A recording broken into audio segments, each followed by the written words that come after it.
আমি তো কুলের আচারটা সবসময় এরকমভাবে বানাই, আমার কাছে এই রেসিপিটাই বেস্ট রেসিপি মনে হয়। বানানো যেমন সহজ, খেতে কিন্তু ভীষণ ভালো হয়। তো কুলের আচার বানানোর জন্য এখানে বেশ অনেকটা পরিমাণে কুল নিয়ে নিয়েছি, শুকনো কুল। এবার কুলের যে বোটাটা হয় সেটা কিন্তু ছাড়িয়ে নিতে হবে। তো কুলের বোটাটা আমি খুব ভালো মতো করে সমস্ত কুলের বোটাগুলো ছাড়িয়ে নিয়েছি।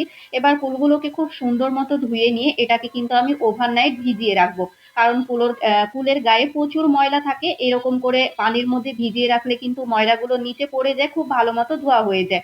তো কুলটাকে আমি খুব ভালো মতো পরিষ্কার করে ধুয়ে নিয়ে কিন্তু সারা রাত এইরকম করে ভিজিয়ে রেখেছিলাম। আপনাদের হাতে সময় না থাকলে অন্তত 2 থেকে 3 ঘন্টা এরকম করে পানিতে ভিজিয়ে রাখবেন। এবার পানিটা ঝরিয়ে নেওয়ার পর কুলের আচার বানানোর জন্য ফার্স্টে আমি মশলাটা রেডি করে নেব। এখানে বেশ অনেকটা পরিমাণে নিয়ে নিয়েছি শুকনো লঙ্কা।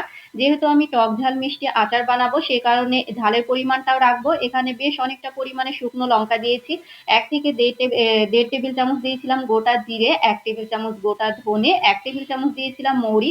এবার গ্যাসের আঁচটা মিডিয়াম টু লো ফ্লেমে রেখে খুব ভালো মতো করে মশলাটাকে ভেজে নিতে হবে। অনবরত নেড়ে চেড়ে নেবেন, না হলে কিন্তু মশলাটা পুড়ে যাবে।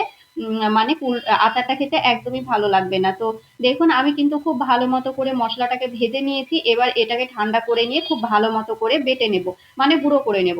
ওইদিকে মশলাটা আমি রেডি করে রেখে দিয়েছি, এইদিকে এবার আমি আচারটা বানিয়ে নেব। পরিমাণ মতো দিয়ে দিলাম সর্ষের তেল। সর্ষের তেলটাই দিতে হবে আচার বানানোর জন্য, তাহলে ফ্লেভারটা যেমন সুন্দর আসবে, খেতেও ভালো লাগবে।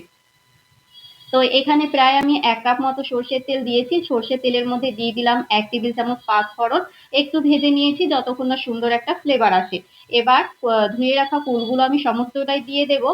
2 থেকে 3 মিনিট গ্যাসের আঁচটা হাই ফ্লেম করে দিয়ে এরকম করে তেলের সঙ্গে মিশিয়ে নিতে হবে, খুব ভালো মতো মিশিয়ে নিতে হবে। আর এই পর্যায়ে গ্যাসের আঁচটা হাই ফ্লেমে রাখবেন।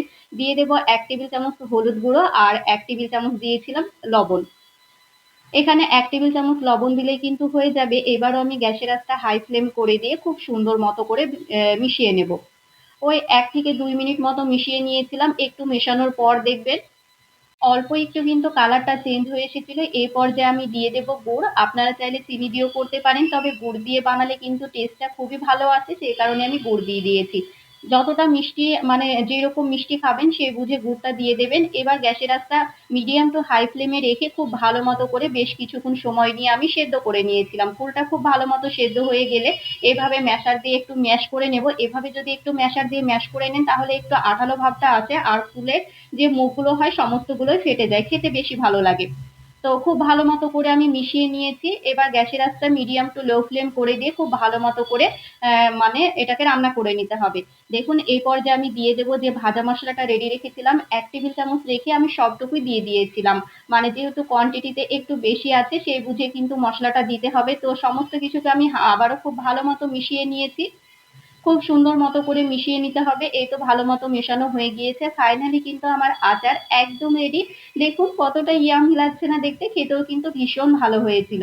আর হ্যাঁ, এই পর্যায়ে আপনারা কিন্তু অল্প একটু তেঁতুল দিতে পারেন। আমার যেহেতু কুলগুলো একটু টক ছিল সে কারণে তেঁতুল দেওয়ার প্রয়োজন ছিল না।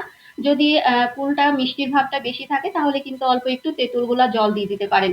তো আমি কিন্তু লাস্ট পর্যায়ে দেখলেন আমি 1 টেবিল চামচ যে মশলাটা রেখেছিলাম সেটা কিন্তু লাস্টে দিয়ে দিয়েছিলাম। ফাইনালি আমার কিন্তু কুল একদম রেডি হয়ে গিয়েছে। এটা ফ্রিজ ছাড়াই কিন্তু আপনারা বাইরে রেখে খেতে পারবেন, একদমই নষ্ট হয়ে যাবে না।